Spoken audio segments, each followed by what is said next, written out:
there, guys. Not feeling very comfortable at the moment. I feel like I need my cat. My internet will probably go out. I can't get on my laptop on the internet, and unfortunately I didn't have credit on my bundle on my phone when what happened tonight happened. And if I had lived at that particular point, I would have been very stressed. I would have been in high anxiety, and probably not very rational at the particular point that this happened. No, I mean once I've got home. So I've had to take some time out. Jamie's here. Jamie's been a witness to what happened tonight. And as you know, I literally was living from Asda, and social know, everybody knows I'm on child protection. The easiest thing to do with the boys at the moment in this, what is classed as social distancing, because they're 2 and 3, and also I'm Asby anyway, so I always find going to places like Asda much easier when, like, you know, it's quieter with my children. In fact, Jamie said he was the only person in Asda with Elijah, and obviously it was very cool. Now, when we got off the live, Jamie said to me, he said, "You're not going to believe what the woman said in there. Like, she even couldn't tell him what was coming." And she was like, even the beaches are being closed. You know, children aren't even allowed to go down on the beaches now. Now, whenever I go out in the car, I class as a disability, therefore I'm allowed to use my car prior to walking anywhere because of having Ehlers-Danlos syndrome. I have gone through every form of emotion tonight.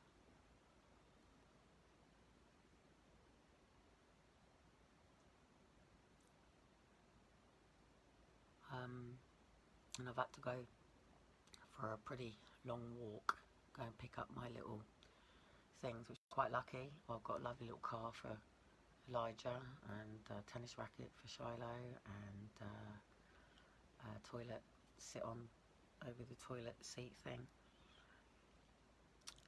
Now, after we were about to leave Asda, and funny enough, at the end of my live, I said, it is so quiet. There is no police out. Around here in Portsmouth, it's silent. It's silent. It's a pin drop silent. And usually, I live in a city. We have ambulances going on, emergencies, wall, police car. I've got a police station across here, and I've got the temporary police station just at the other side. And they started last year building their main proper big billion pound police station here. I'm not actually sure where it's positioned. I haven't been down to have a look yet, but other than the other day when I went down to the park, and there was just literally a van that was parked at the side, there was an ambulance just parked at the other side, and I think there was like a first responding, and we're in a city, yeah, so that's it. So whenever I go out, I pretty much do the whole city, because where we are, it's the road that takes me straight down to the front of the sea. I drive all the way around. So if I go to Asda, then Asda literally takes me, and then I can come all the way around and all the way back. So for those that have known me all this time, you know that I go to the marina, and I sit down at the marina, or I sit down at where were we? Thatched house, isn't it? Wherever I go at Thatched house, which is what Elijah calls sailing club. So anyway, we'd been to Asda. Jamie had his food shopping in the back of the car, and a couple of little bits of baby wipes for me and that. And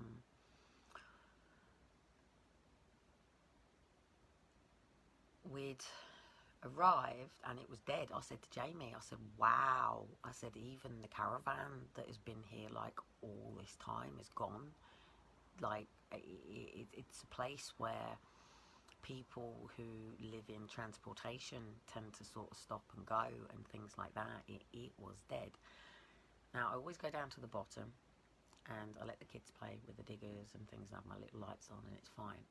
and we could see 4 people up at the top. And he had some torches and things like that. And there were definitely kids you saw, weren't they, Jamie? There were definitely kids. Yeah. It wasn't the police. Because I said, you look, they're only small, and they're going to come right close to me. You didn't know them, said, yeah, the kids. Now, the funny thing is as we drove down there was this car that was driving behind me. And I then pulled into where we were going, and it pulled in with me. So I decided to pull out, but it then decided to pull out with me. So I made it look like I was stopping and then pulled back in and around to let them come out. We both said that was an unmarked police car. We left it. When we was down there, all of a sudden, my intuition said, get the fuck out of there.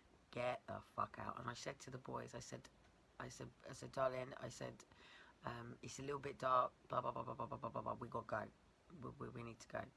And they didn't. And they just wanted to play with their diggers, and they just wanted to collect some stones and just chill out for a bit. You know, they're in the house all day, and I'm having to leave it until later because I think most people around here are sort of sticking to the education timetable. So if it's the young ones, they tend to be taking them out about nursery time, and obviously older ones are going out after 4. So I usually go out at 4 o'clock and I get back for 6. And then obviously if it's weekend, then I tend to sort of go and do my pickups once the kids are in their pyjamas at 7:30. Sometimes we get back here 9:30, 10. They're not of school age, they're not of nursery age. So anyway, as you know, Shiloh was asleep in the car, and Elijah had gone with Jamie. We were actually just going to stay in the car, and Jamie was going to run in and get his bits and take my milk tokens in and that, but Elijah just desperately wanted to get out of the car. They don't understand, young kids, this crazy thing that's going on. But anyway, it is a ghost town from police. We saw an ambulance, didn't we? An ambulance went past at one point on the way there. Yeah, that happened on the way there. So all of a sudden I said, no, we are getting the fuck out of here. And that was it. I got the kids in the car and we drove out of the thing, and then all of a sudden this fuck off massive big silver, black or silver? Black. Sorry. Black. Black. 4x4. Mercedes 4x4 fucking brunch thing was coming towards me, and it's one of them roads where, in effect, have a look, St James's Hospital is literally exactly where I was. So St James's is the mental health unit here, and so if you Google St James's Hospital Portsmouth and have a look at the road that is adjacent, then you're trying to reconnect. Has it reconnected me? My internet is probably going to go, guys. It's not holding. I've got to get my credit back on my phone. I got a really good bundle actually. So this car was coming towards me. So anyway, it's one of those sort of really, really narrow roads where you've got cars on both sides of you, and it is just enough for one. So I proceeded to pull into the left so the car could come past me, and then I carried on, and then I watched him stop, brake, stop, brake, stop, brake, and then I said to Jamie, he's turning. He's turning. Jamie, he's turning. I went, oh my goodness, Jamie, he's turning. That was unmarked again. So anyway, we've come out the road, we've taken left at the roundabout, and we've reconnected again. It's really trying to take me out. It's just coming up, reconnection. So then we carry on. It's literally, it's just knocking me out, guys, but it's holding for some reason. By the grace of the Lord, please hold for me to finish this, because it's important to each and every one of you that this is what is on our streets now. What happened to me and my kids and my friend Jamie tonight. And I couldn't live, I couldn't press my camera, I had no protection. Doing it again, it's trying to disconnect me, guys. It's really trying to disconnect me. Everywhere, it's just trying to disconnect me. So I carried on. I'm not sure of the name of it, but there is literally a park on my left as I go down this road, and a skateboard park and things like that. And then then you hit a set of traffic lights. Stay. I need this internet connection right now. It's so important. I have permanent internet connection because I have got social and police potentially turning up here any point between now and 74 hours, and I have to be permanently fucking live and protected because this is as we were turning around the corner, 3 cars behind, I saw the blue light flash. And I thought it was turning on the roundabout because it was 3 cars behind me.